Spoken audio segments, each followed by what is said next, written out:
2019 530i oil change. First thing you want to do is take off the engine cover.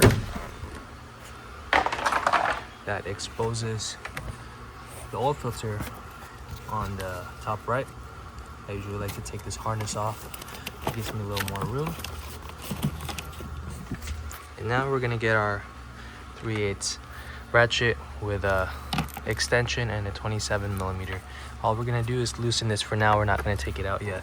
If you take it out now, it's going to spill oil everywhere. When you loosen this, it lets the oil drain so that when we come back to it later, it's not going to be spilling a lot of oil. So just loosen it without taking it out.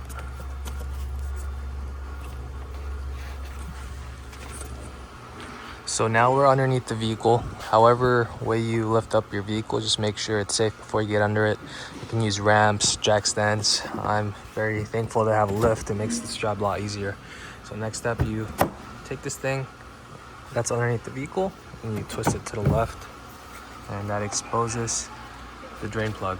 Looks like this vehicle's leaking coolant, so we're gonna look into that later too. So now take your 3/8 ratchet with a 17mm socket. Loosen the drain plug and let it drain.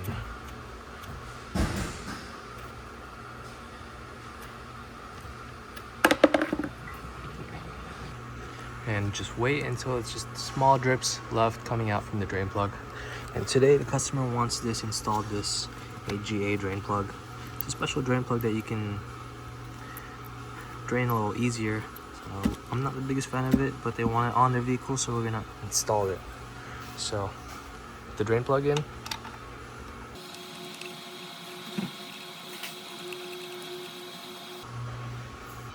And now we're going to torque it down to the manufacturer specification, which in this case it's 25 Newton meters.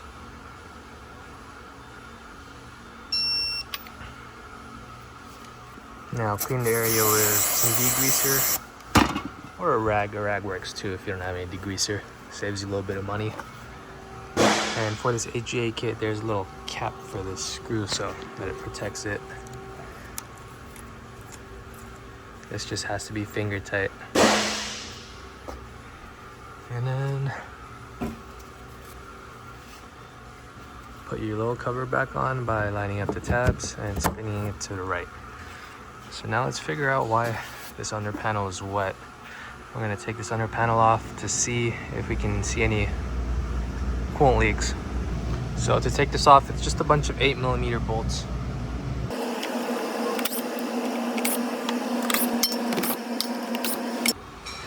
So now we have the under panel off, and it does look pretty obvious that there is a coolant leak present. This under carrier for this engine, it looks pretty soaked in coolant. You can see up here there is a trail of coolant all the way up here. So it does look like it's coming from this oil filter housing, and it's kind of hard to tell if this hose back here is also leaking. But usually it's a good idea to replace that hose connector up there, because when you're doing the oil filter housing, you're gonna have to take off the intake manifold, and it's gonna be the best time to do it. It's a very inexpensive part, that connector hose.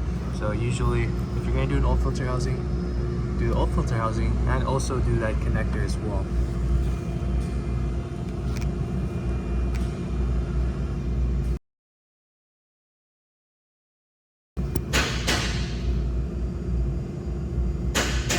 That's the connector that I'm talking about. It's behind that red vacuum line.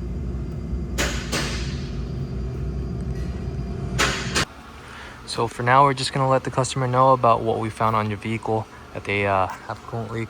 I'm gonna put the vehicle together for now, and if they do decide to get the repair approved, I might just make a video on how to replace the oil filter housing on a B46, B48 engine. Let me know if you're interested in that. Okay, so let's just get back to the oil change now. We're gonna go back to the top and we're gonna pull our oil filter out. It's been draining for a while, so it should not really be spilling anything. Yeah, you can see it's not even dripping. A risk taker. Take the oil filter out by pulling it out. Now we're gonna replace this O-ring here. You could use any pick to get underneath and take it off. Your oil filter kit should come with a new O-ring. Let's always replace that. And make sure it sits in this groove. If you don't put this in the right groove, it will leak oil. And you might notice I have an extra crush washer here. That's because the mobile drain plug that we added to the vehicle already came with a crush washer, so this is just something extra for me now. All right, and get your new filter and just push it back in until you hear a click. And you're gonna notice there's this tab here, so we're gonna have to line this up when we put it back in there. If you can't see too well, you can just put it in any direction and just keep spinning it until you see that it drops.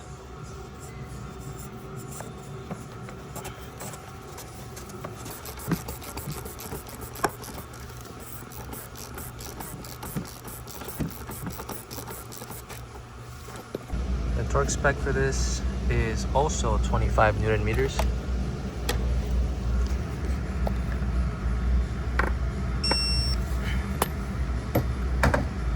And now let's put some oil back in. If you look around your engine bay, there should be a sign somewhere. This one says SAE 0W20. That's what the manufacturer recommends, so that's what we're gonna put back into the vehicle. And the oil capacity for this specific one is 5.25 liters.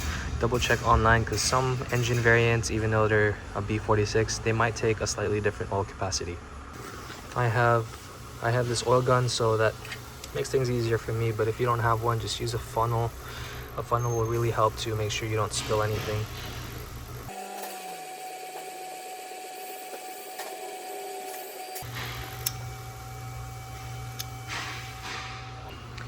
Now put your oil cap back on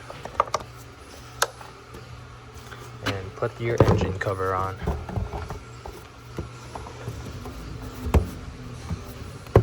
Oh, actually, don't be like me. Don't forget to put this wiring harness back.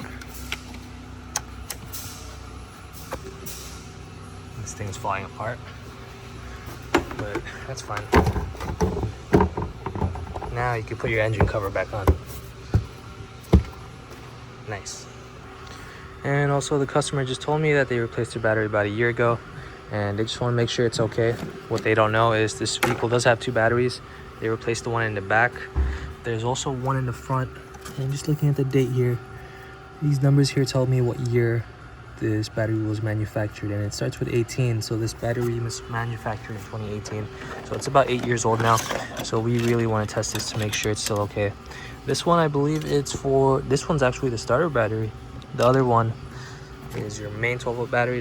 There's one in the trunk, but this one on the front right is another battery as well. You can tell it's actually pretty low. It's 12.38 volts.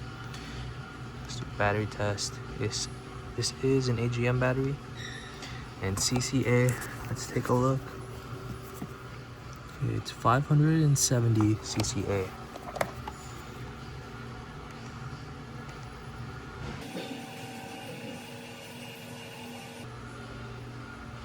And there you go, it says to replace it. It looks like there's only 54 CCA, about 12.37 volts. I guess the reason they don't have any starting issues is because this battery does share its voltage supply with the other one, so the other battery is pretty much backing up this battery. So this is the other battery that they said they just replaced about a year ago, and I tested it already. It says this battery is good. So yeah, it's that other battery that's giving me issues. So we're gonna go ahead and send them a recommendation on it. Let me know if you want to learn how to replace the auxiliary battery, the one that's in the front. So pretty much through this oil change, all you really need is a ratchet, a 17mm socket, a 27mm socket, an extension, and a pick. So yeah, just let me know if you want to see video on the oil filter housing, if it does get approved, or on that auxiliary battery in the front, if that one gets approved as well.